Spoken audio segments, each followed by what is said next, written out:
You are losing right now. Not tomorrow. Not someday. Right now. In this moment. While you are reading this. While you are breathing. While you think you are simply making choices. You are losing. And the worst part? You don't even know why. You keep showing up. You keep working. You keep trying to be logical, to be calm, to be the bigger person. And yet somehow, they always seem to come out ahead. The ones who lie. The ones who manipulate. The ones who play games you told yourself you were too good to play. They win. Again and again. And you stand there, confused, wondering what you are missing. I'm going to tell you exactly what you are missing. And it is going to change everything. You were told that if you were honest, people would respect you. You were told that if you worked hard, the results would follow.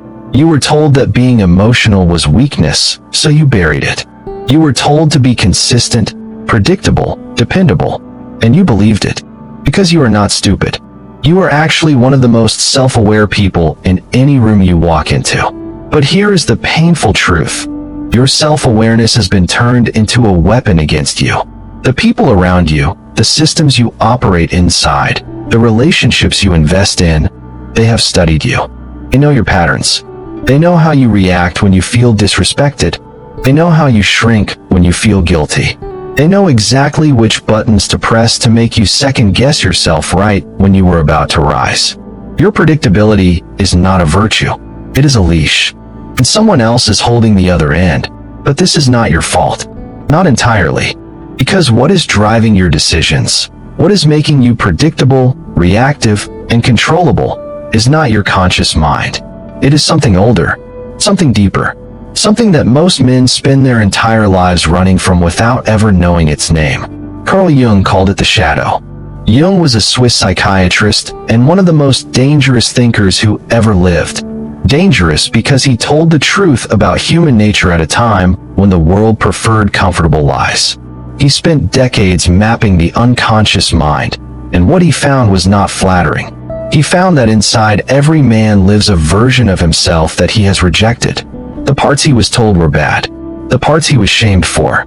The anger, the ambition, the hunger, the darkness. And Jung said this. He said it clearly. He said it without apology. Until you make the unconscious conscious, it will direct your life, and you will call it fate. Read that again. Until you make the unconscious conscious, it will direct your life, and you will call it fate. You will think you are choosing, but you will not be choosing. You will be reacting, and the people around you who understand this, they will keep winning. So let us get into exactly how this works. Let us go deep, because this knowledge is for protection, not destruction.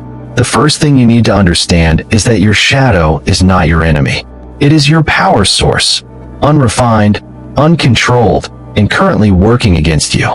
Every time you feel a disproportionate reaction to someone, every time someone irritates you far more than the situation warrants, every time you feel inexplicable shame or rage, that is your shadow speaking. And right now, instead of listening to it, you are suppressing it. You are pushing it down. And it does not disappear when you push it down. It goes underground. And from underground, it hijacks your decisions. It makes you blow up at the wrong moment. It makes you go silent when you should speak. It makes you sabotage the very things you say you want. The man who does not face his shadow does not control his life. His shadow controls it for him. So the first action is simply this. Start watching your overreactions. Do not judge them. Watch them. Because they are maps. They are pointing directly at the buried parts of yourself that are running the show. The second thing is about projection. This is where it gets dark. When you refuse to own the parts of yourself you have rejected, you do not just bury them. You project them outward. You see them in other people. The man who secretly fears he is weak will call everyone around him weak.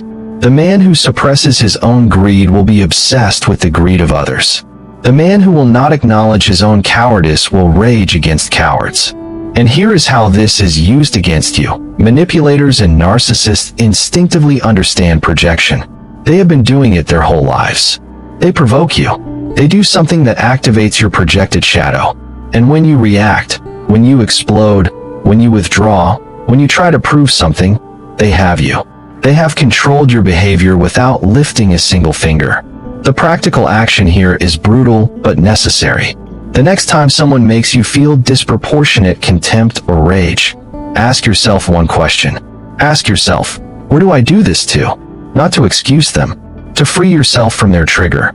The third thing you need to understand is the persona and how it has been weaponized against you. The persona is the mask you wear for the world. Jung described it as the interface between the individual and society. And there is nothing wrong with having one. Every man needs a social face. The problem is when you mistake the mask for the man. When your entire identity is built on how you are perceived, on being the strong one, the provider, the guy who never breaks, the man who always has it together, you become hollow. And hollow men are controllable men, because all anyone has to do is threaten the mask, and you will do anything to protect it. You will stay in situations that are killing you because leaving would shatter the image. You will tolerate disrespect because confronting it publicly feels too risky. You will keep performing strength while dying quietly on the inside. Strip the mask down, not in public, in private. Know who you are without the performance. Because a man who knows himself beneath the mask cannot be threatened with exposure. The fourth principle is about the anima, and this is where most men get destroyed without understanding why. The anima is Jung's term for the feminine psychological element inside every man. It represents emotion, intuition, feeling, connection. And in men who have been told their entire lives to suppress emotion, to man up, to not feel, the anima does not disappear. It festers. It becomes unintegrated. An unintegrated emotion does not go away. It erupts. It creates neediness. It creates emotional dependency.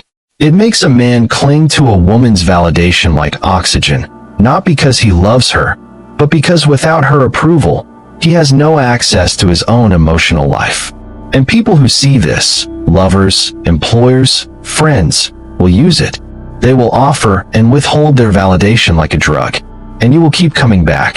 The action here is uncomfortable but clear. Start building a relationship with your own emotional world. Journaling, solitude, reflection. A man who can access his own inner life cannot be controlled through emotional withdrawal. The fifth thing is synchronicity, and I want you to think about this differently than you have before.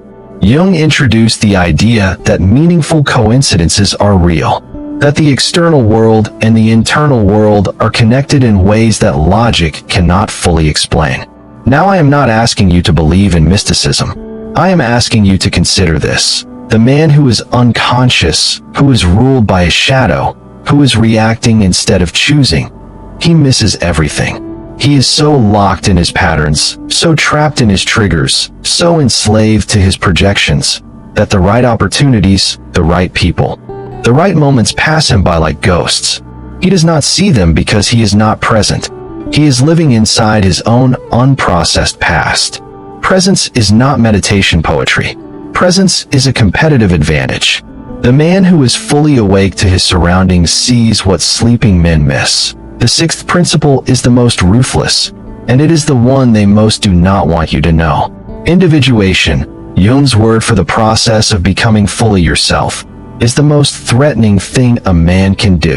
Not to his enemies, to the systems that profit from his incompleteness. Think about what keeps the machine running. Insecurity sells products. Shame drives compliance. Loneliness creates dependency.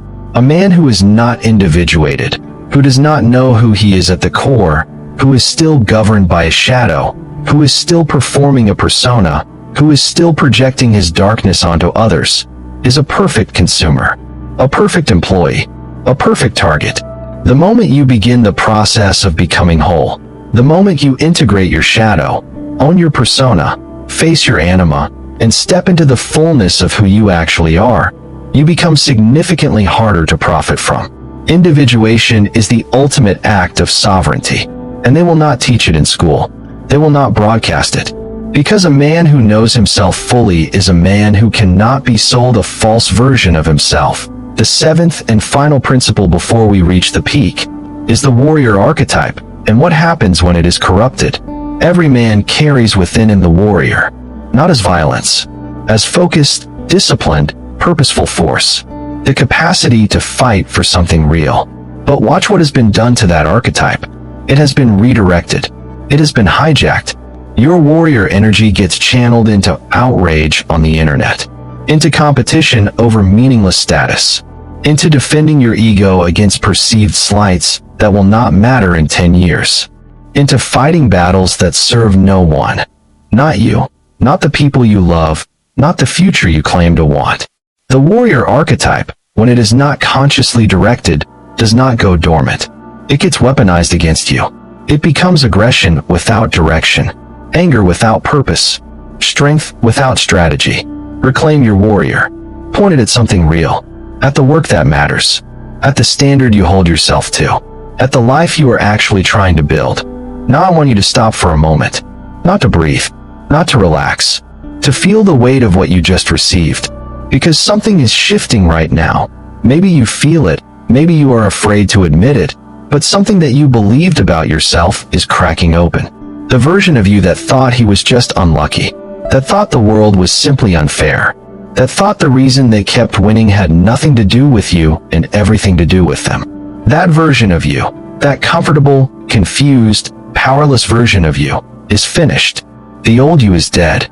There is no return to not knowing. There is no going back to the comfortable sleep of unconsciousness. Because once you see the shadow, you cannot unsee it. Once you know that your reactions are not random, that your patterns are not fate, that your predictability has been your cage, you cannot pretend otherwise. And I want you to feel that, not as grief, as power. You are not a victim of circumstance. You are not a victim of other people's intelligence or ruthlessness. You are a man who was operating on incomplete information, and now you have the map. You are a weapon, pointed at your own future, not at your past, not at the people who used you, not at the systems that exploited your unconsciousness. At your future. All of that shadow energy, all of that buried anger, suppressed ambition, rejected hunger, it belongs to you. It was always yours. They only had power over it because you refused to claim it. Claim it now. Channel it now. Because nothing is more dangerous than a man who finally understands himself. You belong to no one. Not to your past. Not to the story that was written about you before you were old enough to object.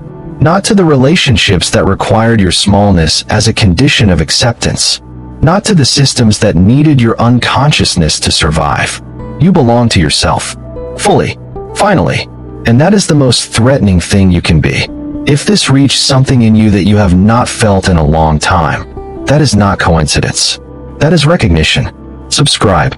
Not because I am asking you to, but because a man on the path of individuation knows how to curate what he feeds his mind. This channel is for the ones who have decided, the ones who are done sleepwalking, the ones who are ready to do the work that most men will spend their entire lives avoiding. And I will leave you with one question to sit with, one question to carry into your day, your week, your reflection. If the shadow you have been refusing to face has been making your most important decisions for the last 5 years, what decisions would you have made differently if you had been the one truly in charge?